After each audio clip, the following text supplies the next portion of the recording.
Yeah, we started talking about who are managers and what do they do in an organization. So today is just an introduction to the whole concept of management. So last class, as we were, discussing a moment ago, these are the learning objectives. Um, Tell who managers are and what do they do. We want to define what management is, and again, uh, a little discussion on what managers' activities, their responsibilities, the different functions that they perform, the roles that they perform. That's what we discussed last class as well. Explain why it's important to study management as a field, and describe the factors that are reshaping, redefining management. So I have a chat. Let me go back and check what that is.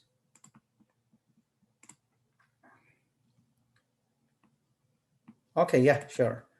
Uh, So the first learning objective, tell who managers are and where they work. So obviously managers are individuals who get the things done. They get others to do the job. And again, when I say they get the things done, it's because they want to accomplish a common purpose or a goal for the organization. And generally, organization goals are way bigger than individual goals are. And that is why we have to come together to form an organization. So, an organization is a social unit that's put together by bringing off two or more people. And what defines an organization is that organizations share a common goal, and it doesn't have to be one goal, there could be several goals. And then obviously organizations are comprised of people. Two or more people is what makes an organization. And because we have several people coming together to try and achieve something big in terms of goals, we need to structure like who is supposed to be doing what, who has the authority to take a particular decision, who carries responsibilities, how do you incentivize and mobilize action, and what do you do in recognition of what individuals or teams achieve, and if organizational goals are achieved, what happens with the end of the economic activity, so profits, salaries, wages, benefits, and what happens to the retained profits? Do you go back and invest it again, expand your business, or what do you do? So obviously, everything has to have a structure, and the larger the organization becomes, the need for a proper structure is that much more important. If it's a small little family business, perhaps you don't have to have a very formal structure. An informal kind of discussion, communication network among family members will work. But if the organization grows beyond its local boundaries, it goes into other states, it goes into other countries and regions, then you have to define people's roles, their responsibilities, have job descriptions laid out very clearly, and the key performance indicators for every individual, what they're supposed to be doing, what skill sets they're required to utilize, what is that they're going to achieve, and how are they going to be measured, and how do they retain their job positions, because you're measured based on your performance. So the structure becomes that much more important. And also because the organization is growing, you might have to segregate what people do in terms of different functions or different departments. So you could have somebody doing the production, taking care of all the production activities. There's a production department with a bunch of people doing that. There might be a bunch of people who will take care of the marketing activities, support and sales. That's a department. And then you can have a team of people who can work in the finance and accounting part of it, managing the investment decisions, generating funds, utilizing those funds, then accounting for it, and reporting audited statements. So you have a separate function in terms of finance. You could have a separate function in accounting if you want to, especially if the organization becomes really big. And then eventually you have a HR department which takes care of recruiting, training people, developing them, keeping them motivated, compensating them. And the key is to retain talented people. You don't want them to go away from you. So that's the HR function: acquisition, training, development, compensating, appraisal, keeping them motivated, and making sure that they get recognized for what they do. So these functions are organized, especially when the organization becomes larger. That's what we call as structure. It's not so required when you have a small little family owned business where you seamlessly do everything. You share responsibilities, you know exactly what the other person is doing. There's no redundancy and repetition of work. And because communication is that much more easier. That if the organization becomes large, you have clear definitions, who does what, based on the type of work, nature of work, or the type of departments. And then the communication is very clearly defined: downward communication, upward communication, and reporting lines, who is reporting to whom. So the structure plays a very important role, as much as defining goals and the quality of people that you have in your organization to work for you. So I try to just recap what we discussed last class. And the strange part is, if I come back and talk about the same topic again, maybe I'll present it differently. So if I did present it differently last class, forgive me for that. It's because I cannot exactly recall what I discussed last class, but at least I can correlate and speak in coherent ways. I'm not going to contradict myself, but I might give a different perspective. So we spoke about those goals, which are shared, which are common goals at the organizational level. Very large goals can be broken down into divisional goals. I remember saying that in the last class as well. And then each division, because every organization can have several businesses. Each business is considered as a separate division. Now, each business has its own departments, say manufacturing, marketing, finance, accounting, HR, and each of those departments can have their own goals. Then when you cascade it further downward, you might have several teams which operate in each of those departments. So each team has a shared goal, a large goal. Now each team can then break it down and cascade it further to individual level goals. What is that I have to accomplish as an individual, so that I meaningfully contribute to the team, and then eventually the department and the business itself. So obviously, goals can be cascaded and broken down into smaller goals. It could be long-term goals broken into short-term goals. It could be organizational goals broken into divisional, departmental, team, and individual goals. So that's about goals. We spoke about people. You want to attract talented people, young people who bring in a lot of creativity and a lot of energy and that freshness. So all of you, I guess, belong to that category. You're well equipped, you have the kind of credentials, you have the education and the knowledge, and you're very quick learners as well. So the key would be for companies to attract people like you, so that you have a long career ahead of you and you learn fast and you contribute substantially to the organization. People like me on the other side of the age group, we're slowing it down. We don't contribute as much. We are very slow at learning. We are not as productive as you guys are. We are not multitasking like your generation is. So people like me, you have to phase them out slowly and get them out of their jobs and say, you just play the role of a mentor. You cannot keep a full-time job. I think that is how countries and companies manage their personnel. They clearly know how to define who is supposed to be playing what kind of roles. And then we also had a little discussion on non-managerial employees. Those employees who do not actually oversee the work of other employees are called non-managerial employees. Anybody, and as an example, you can think about the workforce that's involved in manufacturing units. They're just doing their job. They're involved in the production lines, the assembly line itself, but they're not going to be overseeing the other employees' work, and that's why you call them as non-managerial employees. We also had a brief discussion on the different levels in the organizational hierarchy. I mean, the pyramid, if this pyramid represents the organization, you might have top managers who do a lot of that process, which is involved, to create the strategy for the company, the mission of the company, the vision of the company, and the overarching strategies and the plans that are required to take the company forward. That is who are the top managers: the CEO, the CFO, who's the chief financial officer, CEO is the chief executive officer. You might have other people like CKO, chief knowledge officer, COO, the chief operating officer. So all these people, a bunch of people there, are the brains that actually put the strategy for the entire organization. They're taking inputs from every other level below them, but at the end of the day, it's their decision, high risk decisions, which actually determine the future direction of the organization. That's the top managers' jobs. And you have here the middle level management, who literally act as a bridge between the top and the first line managers. They basically are conveying what has to be done. They organize work. They're making sure departments, teams are focused on their goals and they get the job done. So, and then first line managers, you have them at the lowest level. They're the supervisory level of employees who can contribute to the actual work being done. And there are several teams that can exist in a company. Not necessary you have to have all the four layers in every organization. You might just have one, two, and three. Maybe the fourth one doesn't exist. But if you look at today's organizations, the way they're structured, you have a lot of teams working on several projects, and each team is led by a single person, a team leader in that sense. So that's, I think, if you have a company which is project based, client based, and you're actually servicing several industrial clients.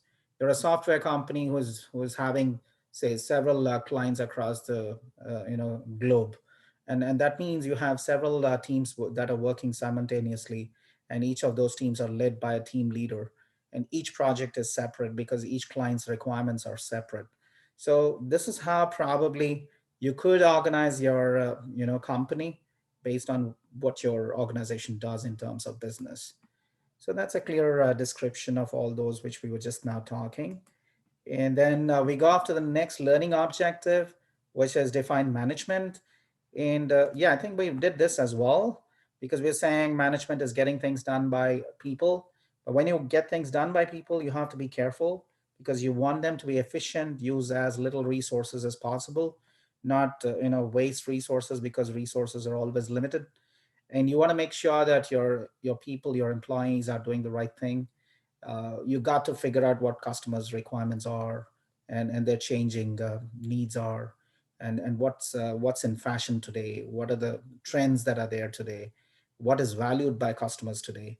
So I think that's being effective when you know what is the right thing to do at the right time. That's when you're effective as a management team, as a manager, because you are guiding your people to do things in the right way, and also you want to do the right things. So both together you call it as productivity. I think we also discussed the next slide. So efficiency is this, which is so focused on resources. You want to create as less wastage as possible. When you say resource usage, you want to reduce the amount of time that you take for production processes. You want to take less amount of resources to get the job done. That's efficiency. And on the other side is goal attainment. Suppose we want to create new products. We want to be very innovative. We want to attract new customers. We want to get into new regions, for example. I think those are all goals, both strategic goals, goals which are based on expansion, based on getting into emerging markets, or goals that are based on new product lines, introduction of new product categories. These are all goals. They could be specific to strategic direction, which are called as strategic goals, or you could have very specific financial goals. We earned a earnings per share last year of this much. We had net revenues of this much. We had return on equity of this much last year. We set a goal for next year. We have to do better than last year. It could be higher earnings per share for our investors. We could have a higher return on equity targets for ourselves. We want higher amount of sales and revenues. We want to do better in our operating profit. We want to cut down our operating costs. So all these could be the right thing to do. And if you look at what companies are doing right now because of the pandemic, you see plenty of cost cutting going on. That could be possibly one goal. How efficient you could be in using your resources, and you want to make sure that you survive. Because of the pandemic, you don't want to be obsolete, you don't want to perish. So, one goal right now could be survival. And if survival is taken care of, then you think about how can we make use of the situation. Can we go online? Can we increase our online sales? Can we generate other revenue streams for our company? So many innovative things that companies are doing right now, including, say, for example, McDonald's, KFC, and all these. Dash Door. They've collaborated with a company called Dash Door as well as Uber Eats, and they're trying to actually do as much door delivery of, say, their products, their food items, and that way. And of course there is this drive-in, and you can actually order online and just drive in and take away. You could do that. So you're trying to generate as much as other revenue streams as possible. Then there are a great assortment of products. McDonald's has introduced new category of stuff that they serve, and they're always, it's strange because when you see other restaurants closing and because of the onslaught of the pandemic, and you see restaurant chains like McDonald's do really good. it just shows that they're thinking outside the box.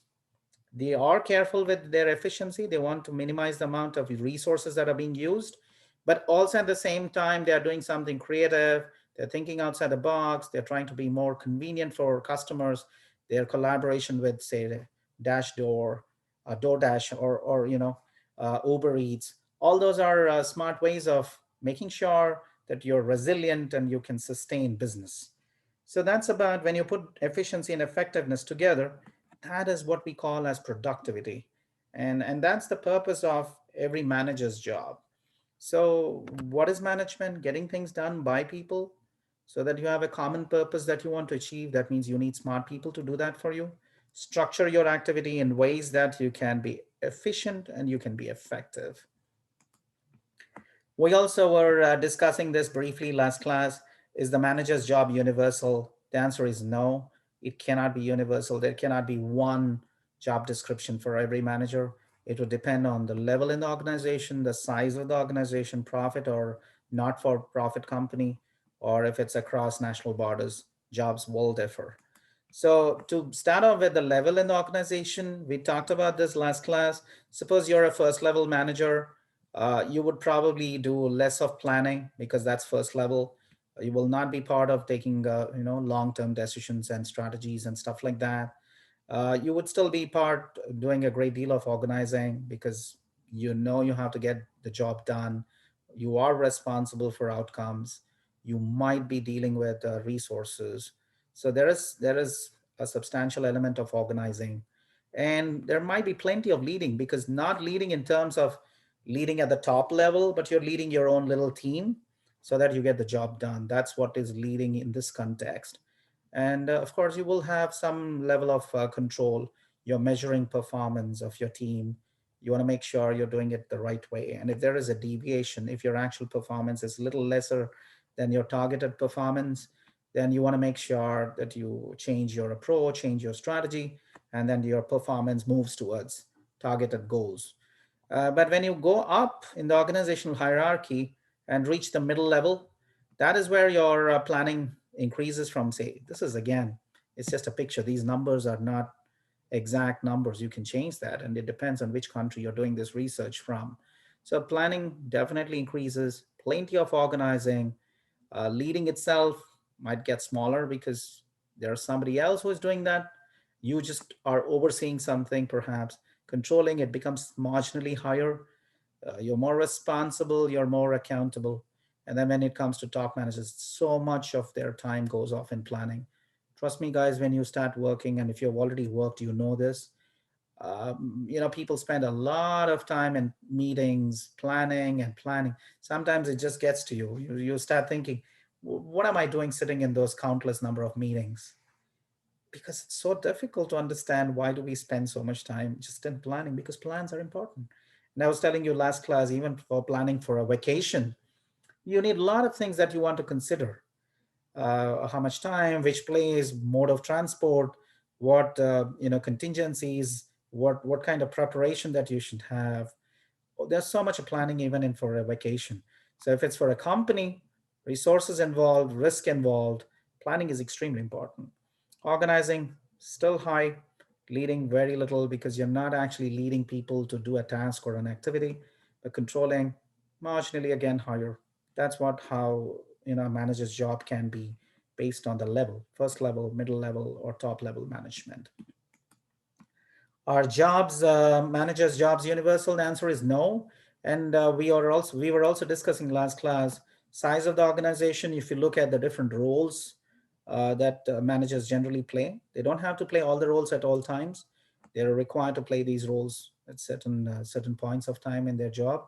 So if you look at the size of the organization, and if you look at small firms, which is on the left side, role played by managers in small firms versus what's there on the right side, roles played by managers in large firms, you will see there are a separate set of roles which are dominant in small firms. You perhaps are communicating more, you're disseminating information more, but of course, that the importance of that role is still on the low side. When it comes to a small firm, the roles that are entrepreneurial, figurehead, and a leader, they have moderate levels of importance. And then you might have to be a spokesperson so that you're representing your company several times to several stakeholders. That might be, this is again based on research. It's not an exact research. If I do the same research in another country, I might get a different combination. So, guys, you don't have to memorize any of it. It's just a reference point for you to understand that the size of the organization also determines how a manager's job is going to be defined.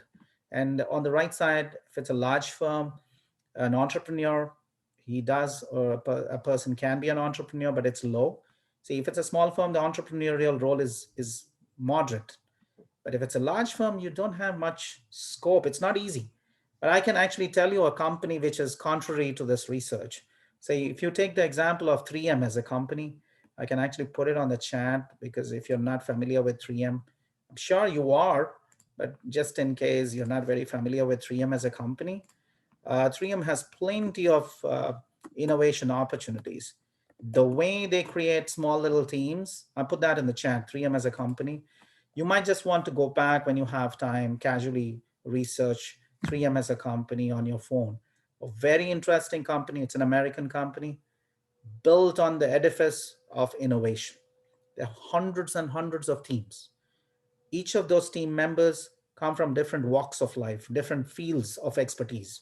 Oh, you have a team which has a biologist, a physicist, a manager, an accountant. It's a weird combination because they're bringing in people from different science backgrounds and management and accounting backgrounds to come together to work on new product ideas, new product improvements.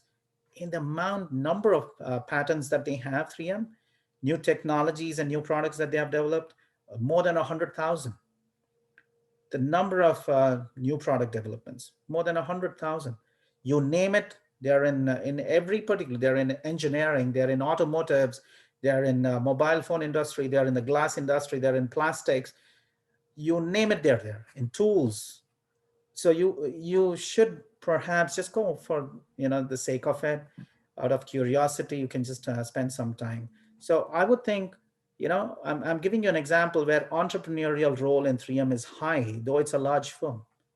I'm contradicting this research from what I know from experience.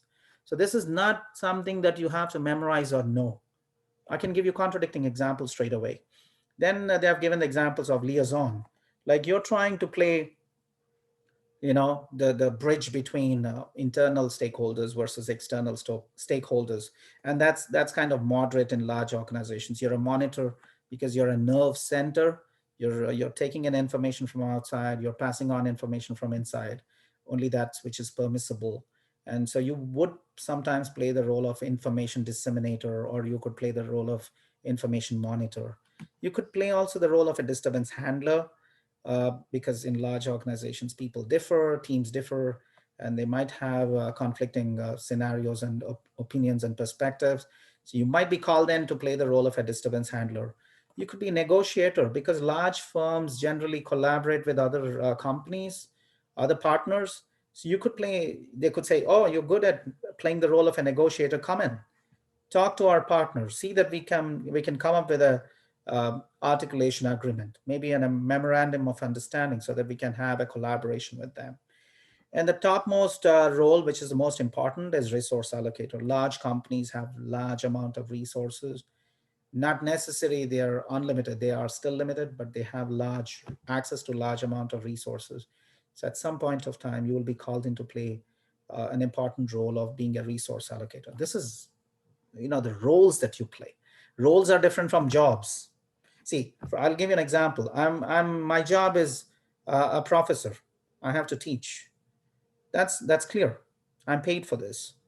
But what are the other roles I'm supposed to be playing? I could play any of these roles.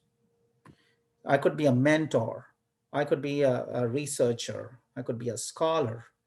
So I could be a liaison between the School of Management and other companies. I could negotiate some internship jobs or job opportunities for you. I could probably do that. And if I come up with something amazingly new, I could be an entrepreneur, a new program, new curriculum. So that's nothing to do with teaching and being a professor. So I hope you understand, jobs are different from roles. Likewise, you guys. So you're an employee somewhere. You're playing the role of a student here. At home, you play the role of a brother, a sister. You're playing the role of a son, a daughter. So you're transitioning between those roles, because you know what is expected, and you have the skill to do these many roles. Similarly, these are all different roles in an organization. You don't have to play all the roles, but you might be called in to play some of those roles. So better you be, having the experience and the skills so that you have a fair chance of succeeding in different roles. Any questions about how jobs and roles could be different?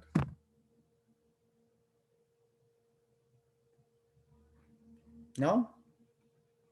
Guys, you can stop me and ask me any number of times. I'll be happy to listen to you, learn from you. So yeah. So is the manager's job universal? Definitely not. It can be different in the type of organization, if whether it's a for-profit organization, or whether it's not for-profit organization. At least I know from personal experience, from having worked in not-for-profit organizations, the way we look at the work itself is different. Sometimes the pay is not as important. We might not be paid based on the skills or experience, or the amount of work that we do, because it's not for profit. So I know I've actually had experience working in some of those. It's more of service. It's more of the passion for serving others, for achieving a larger cause for humanity. So managers jobs definitely are not universal. For profit companies, sales companies that are driven by numbers, jobs are different. We are not driven by numbers. We are not for profit here. We are here for service. We are serving a community, the larger humanity. Our jobs are going to be different. National borders, you understand. If it's an American company operating only in America, your job is different. But if it's an American company operating in the Middle East, operating in China, operating in Brazil, I think your job is going to be different, because you're going to work in different time zones. You work with customers who have different cultures. You're working in different countries that have different regulatory framework. It gets more complex. It gets more challenging. So obviously, national borders will define how a manager's job is defined. So, I would also encourage you guys to look for jobs everywhere. Not just confine yourself to your parent country, the country that you currently live in, but you should consider trying out for jobs everywhere, because the learning process is immense. Your learning curve is very steep, but you benefit from that. You actually gather plenty of exposure and experience that makes you more confident, that makes you more skilled, that makes you more equipped to succeed. So jobs definitely not universal. So describe what managers do. This is what we also briefly discussed here: four functions approach, management roles approach, and skills and competencies that are required by managers. Let's go one after the other. The four functions that we already discussed: planning as a function, organizing as a function, leading as a function, controlling as a function. So, I don't want to repeat myself. We can actually quickly refer to this. Yeah, planning is about the mission, vision, the goals at all levels, right? Business level, division level, team level, and then individual level goals. Setting those goals is important. Organizing is creating the structure for the company to work. Who does what?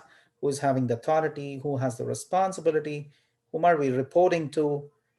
Structure defines that. Organizing structure defines that.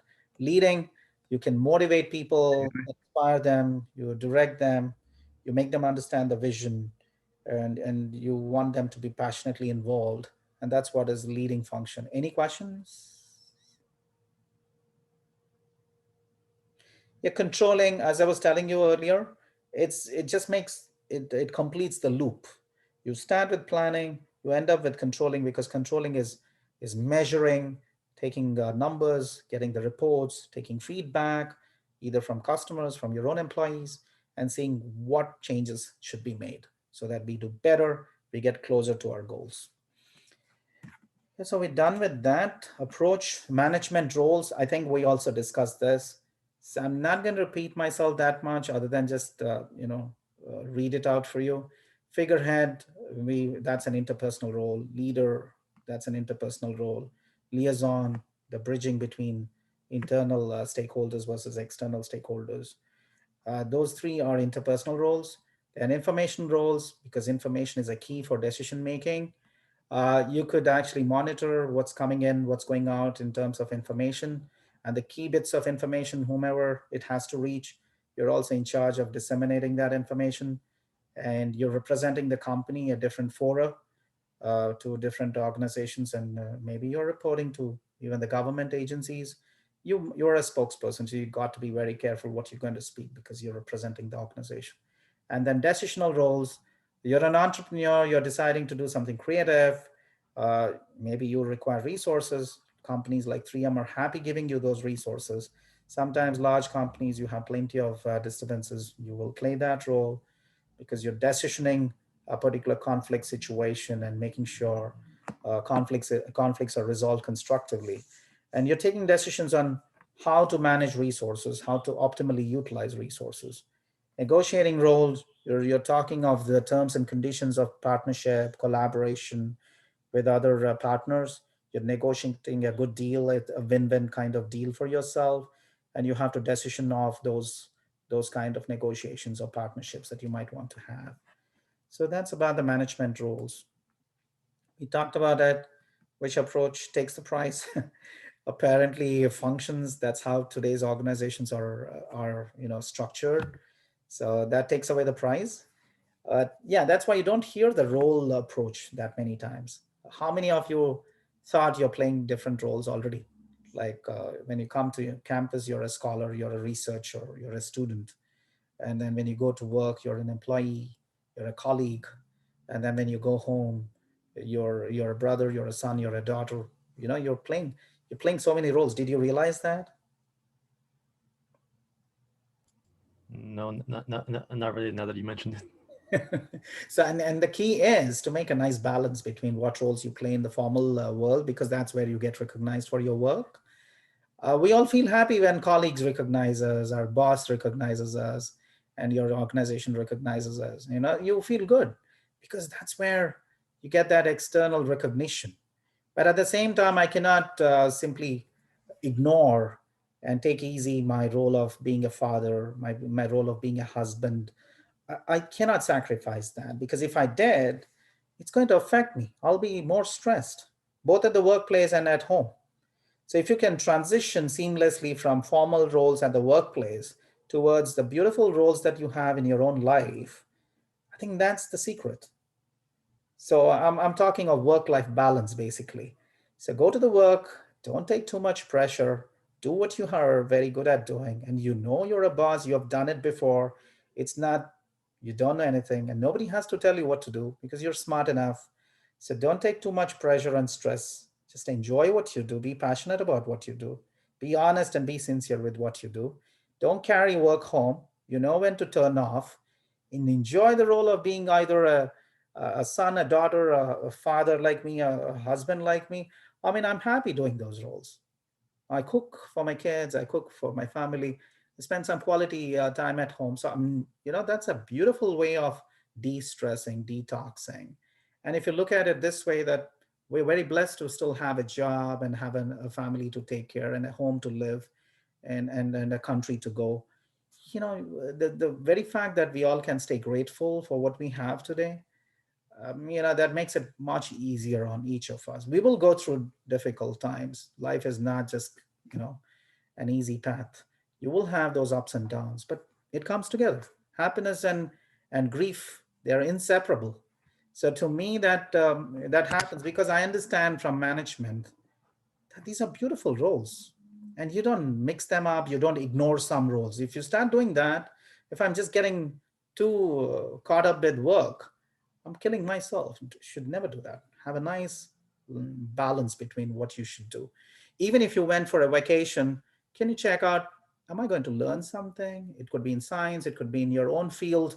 Can I add something to my resume? I did several trips to other countries, but I would go for a conference.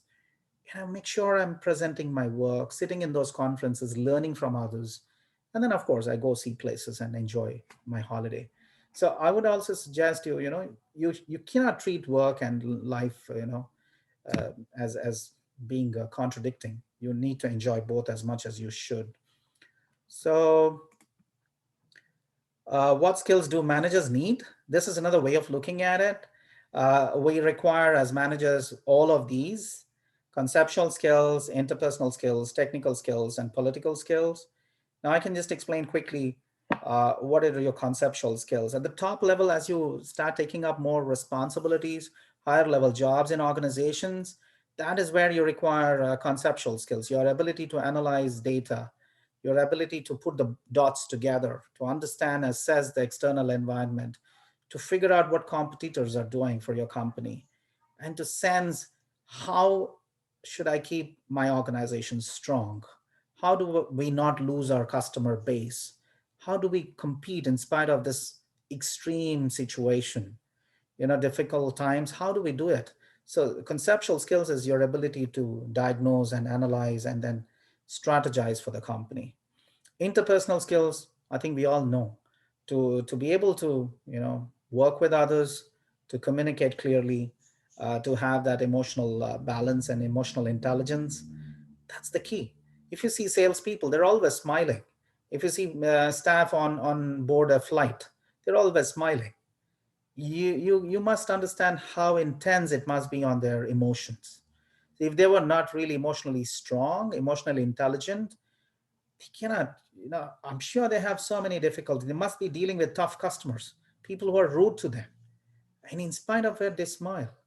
You need a lot of emotional intelligence. I think that's a clear case of interpersonal skills. They're polite, they're very helpful, they communicate really good. I think these are interpersonal skills are so important for you to succeed in any kind of job. Even if suppose a student was supposed to misbehave, if they misbehaved in my class and said something stupid, I'm not one person who's going to react because what am I achieving if I did react and if I go mad also? So I think these are skills that you learn over time and you practice, and it's not easy, but you should. Then you have technical skills. There's no taking away that technical skills are extremely important for success on the workplace, at the workplace. Suppose I'm a marketing guy, I should know what marketing is. I should know what are the tools that are used in marketing. And if there are certain technologies that can help me do marketing of my products better, I should learn them. So these are technical skills. Same applies in accounting. Do I know all this accounting software that's used? Do I know the tools that are used? Do I know all the accounting standards which are there in the US when compared to the other countries that I come from? So I need to equip myself with the technical knowledge at any position, entry level, middle level, top level. We need to have technical skills. And then that's the reason why I was telling in the other class, if you can equip more, you're young, so you can learn faster and equip yourself with as many technical skills as possible, skills that are in demand today. If you go online and check what are the skills that large companies, American companies, global companies, Chinese companies are looking for, and why are they looking for these skills? Will these skills be in demand even in the next 5, 10 years? If the answer is yes, learn them, get yourself credentialed. So technical skills extremely important. Okay, and the last one is the toughest one, I believe. Political skills, not easy. So if you have to learn it the hard way, I believe. I try to be politically correct, and it's something that everybody requires, and I'm not sure if there is any better way other than learning from life, that you can learn those political skills and how to deal with people in power, how to get what you want. In organizations, you should be close to the inner circle. There's an inner core in every organ. See, you have a pyramid, right? And there is an inner core. There are people who are very powerful. If you just don't have political skills, you will never reach that inner core. But if you're good with your political skills, see, I might be very good, but I don't know how to make myself visible. So it requires a degree of political skill so that I can get noticed.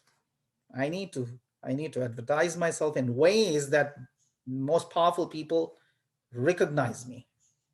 They'll say, we know this guy is there. He's good. So I know it's not easy. I'm not good either in political skills. So I don't know if I can even advise you how to be good at it. So why study management? I think that's the easiest question that anybody could ask me, because I think any activity, human activity, requires management.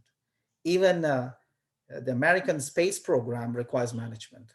Look, I had a good fortune of going to the NASA Space Center in Florida. You go there, you will find Amazon.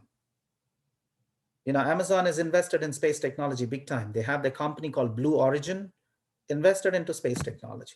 You'll find Tesla's presence, SpaceX, all these great private companies. They're not government agencies. They're all brought under one umbrella because they bring in smart people, resources, technologies, investments. It requires management of the facility, management of the collaboration, management of partners, even International Space Station, which is there up above in the heavens. How many? Like Russia is part of it, Japan is part of it, France is part of it, US is part of it. They're sending those missions to the International Space Station, doing several experiments. And China is coming up with their own International Space Station. I don't know who is collaborating with China. There must be a bunch of countries who have aligned themselves with China to be part of this, International Space Station, which China wants to put up on board. So there's management everywhere. If you think there is no management, no. Every field, even if you're a doctor, medical practitioner, how do you manage your doctors? How do you manage your resources? How do you manage time? How do you manage infrastructure? How do you manage your finances and accounting? Every damn company in the world, whether you would accept it, whether you have a formal department, doesn't really matter. We all require management. So, somebody was planning to move from another major to business major. I think that's a smart idea. Whatever you do, whatever technical background you come from, at some point of time, you got to get into managerial kind of roles. So, management, very important, because look at that. Most people will either manage or be managed. So, if you're just an engineer and just continue to be in the technical side, good. You're good because you're smart. You're an engineer. You're creating something new. But somebody will manage you. But if you're an engineer and also did something in management, then you're good. You're technically good and you're conceptually good and you have the human skills. So you're smart. You're creating something new, but you can manage others. So you could I think so. Management is something that you just should not avoid. You should take it. Describe the factors that are reshaping, redefining management. I mean, that's easy. Look at technology and look at 15 years ago, 20, 25 years ago, to create a company like Alibaba would have been difficult. It's so big, and they created that, Jack Ma and his great team created Alibaba in such a short span of time. Tencent. Look at the number of Chinese companies that have gone into the Fortune 500. Huge. All those companies which are on social media, creating those different platforms, applications. Huawei, Xiaomi. When did we know these companies would become so big so fast? Samsung, Sony, and these companies took so long. But if you look at the rise of Huawei and Xiaomi, they're very, very fast. Xiaomi is one of the most loved mobile manufacturing company in India. They even have a massive manufacturing location in India. South Korean companies, Kia Motors, for example, big companies, these companies, they leverage technology. They leverage the ability to make their presence global. And they leverage, market spaces which were not confined to one region, global marketplaces. And they could actually generate money from different parts of the globe, not just from their own country. Mobility of smart people. 30, 40 years ago, it was so difficult to move from between countries and then explore opportunities. Today, you guys, you have internet, opportunities. Something, a job opportunity in Australia, a job opportunity in Singapore, any opportunity in Taiwan and Hong Kong, plenty of opportunities that are in Germany or in Norway or Sweden, before the advent of internet, how would we ever know that there is a job opportunity somewhere? Learning opportunities. You go to edx.com, coursera.com, Udemy, or Udacity. You can do several things. Get yourself credentialed very quickly. sitting in the confines and safety of your home. So, management has changed because companies operate in virtual offices from different time zones. Their presence is global. Their workforce is truly global as well. And they're leveraging resources from across the globe. So, how did they reshape and redefine? Everything has changed. Changing workplace, changing workforce. That's what I was trying to say. You will have the opportunity to work with people from all cultures. I had the good fortune of speaking to the chairman of the managing director of Ubisoft. His name is Yannick. He's a good friend of mine. So one of those days I was asking Yannick, Ubisoft, I don't know how many of you are aware, Ubisoft is a gaming company.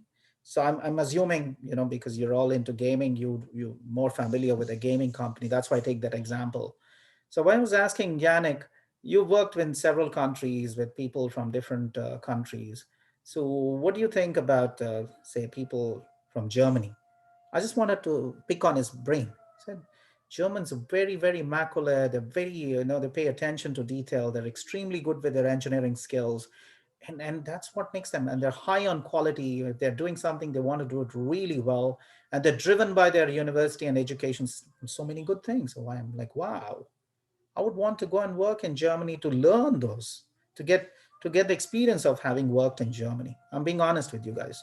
Then I asked him, so have you had a chance to work in China or with Chinese teams? He said yes, and they're very fast, they're quick, and their efficiency is so great. And that's why you see all the major global companies manufacture out of China. So they're fast, they're efficient, they're quick. I said, oh, and they have a work ethic. They're extremely productive. I'm like, wow. And then he told me, he volunteered to tell me they're good in their math skills, they're good in their computers. So it makes them really amazing. So I just kept, picking on his brain to find out, and that's what is changing workforce. Here is, the managing director of Ubisoft, Yannick. I think he's Swedish, Sweden, whatever background he is, and he's telling me the experiences of working in a diverse workforce. That's so beautiful, right? Why are customers important? I mean, that's the dumbest question that you can ask yourself, not knowing the answer, because customers drive everything. Because you guys are here, we are here. And so customer needs, customer preferences, I think they come before anyone. So if I know exactly what my students want, what can get them a job, what can get them more employable, and what they enjoy doing, what they're happy and passionate about doing. If I structure my curriculum that way, if I give my support system that way, if I give you resources that way, why would you go anywhere? You will stay with us. So I think customers are the key for any business. It could be hospitality, it could be manufacturing, it could be service industry, it could be software industry. Customer is the key. As much as you can customize, and because of the technology, previously Henry Ford had said you can buy any color car as long as it is black, because they did not want to change the color of the car, because changing the color of cars during those days was such a difficult thing. Because once you set up the production process and set up the color of the car, which is black, it's easy, just keep producing it. When you want to change the color of the car, create the different shades, different shapes, and different interiors, it's going to be difficult during those days. Now technology is so advanced, you can have, I don't know how many shades of colors of a car. You can change the interiors as you please. So many options and models and interiors, a low-end version, a mid-range version, an extremely you know expensive premium quality version, a limited edition. How many in each product category? You can create, I don't know how many variants. The engine horsepower, everything, from the interiors, from the technology, from the software, embedded software services, everything can be customized. The level of customization in such a labor intensive, capital intensive production, process like cars is so high. Imagine if it is service. Every customer is different who comes into my hotel. If you're my customers, I should know your preferences. I should know what you asked last visit. I should have from my data what is the thing that makes you happy. If I have all that information, it's already there. Can I do more? It's not about just doing what I know about you. It's about trying to figure out, is there anything more that we can do for you? So customer is central for anything. Even if you enter a bank, if somebody is coming up to you and asking you, can I help? I'll tell you a funny thing. I was renewing my passport in Abu Dhabi. So I go to the Abu Dhabi, VFS center where we renew our passports, Indian passports. There are customer service personnel who take in, it's a very small amount of money. They charge you like 10 dirham, which is like $3. They will pick up the form.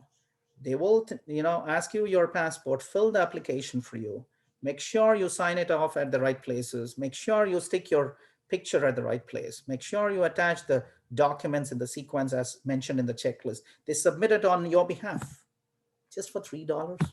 But how convenient for somebody who doesn't know how to read English, who is like overwhelmed by the kind of information that's being asked of him. How convenient for just $3. Okay, quality service from one step to another step, everything is done. Yeah, so I'm just trying to tell you how we need to care for a customer, whether it's students, whether it's a visitor, a tourist, a person, a guest on my hotel, or whether it's somebody who's renewing his passport. I can give you hundreds of examples why I think students are everything. Yeah, I wish I could. I think everybody knows that. Well, the thing is, knowing is different, but actually translating that into action is very different. I wish everybody can do it at in whichever level, staff, faculty, support staff, everybody should do it. And then we have a great institution. Anyway, the next slide. Why is innovation important? Again, it's simple. If you don't innovate, you perish. You need to keep, see, it's not like what worked 10 years ago. You had Nokia phone. 15, 20 years ago, you had Nokia. It was working great.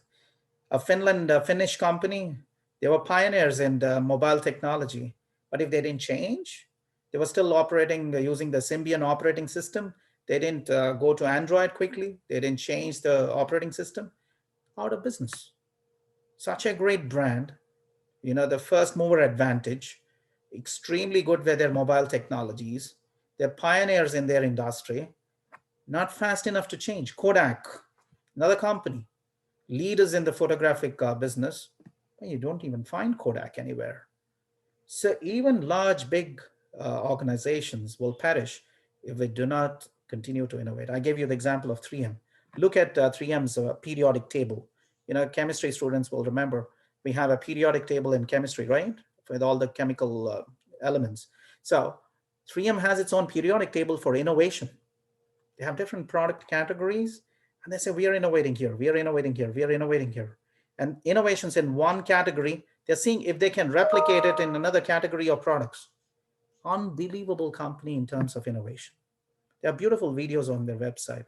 I know I don't have so much time to show you all that, but please, when you have time, just casually on your phone, look at 3M's website. If you have they have short videos, 2 minutes, 1 minute video.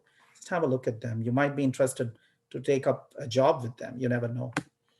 Social media, again, it's very important how you communicate with your own, employees, with your customers, with your clientele, what image you're creating. Social media is so quick. It's faster than your formal communication basically, and it has a bigger impact. And the amount of time I spend on social media is just increasing. So I think companies have to figure out what they should do. They need to update, they need to put the relevant information, they need to create excitement and sustain that kind of interest in the company and its products. Sustainability, again, I can give you the example of restaurants. You see a new restaurant opening somewhere, food is something that we all require. Pandemic, no pandemic, money, no money, job, no job, we all need to eat. So a restaurant food business, I think for me is the easiest to take off. Everyone needs good food, and everybody wants to eat, and everyone wants to try out new places to eat. So food business, it's the easiest one to take off, and it'll sell.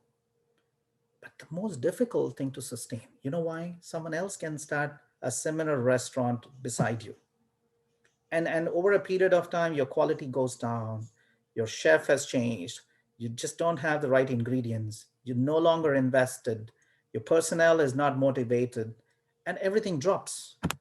The cleanliness, the hygiene, the quality of food, the service that you can give, personalized service, everything is going down. 3 years, 4 years, boom, they're gone. Unless you're in a place like Manhattan where the crowds keep coming because it's a touristy place, they're coming from all over the world, you'll continue to sell.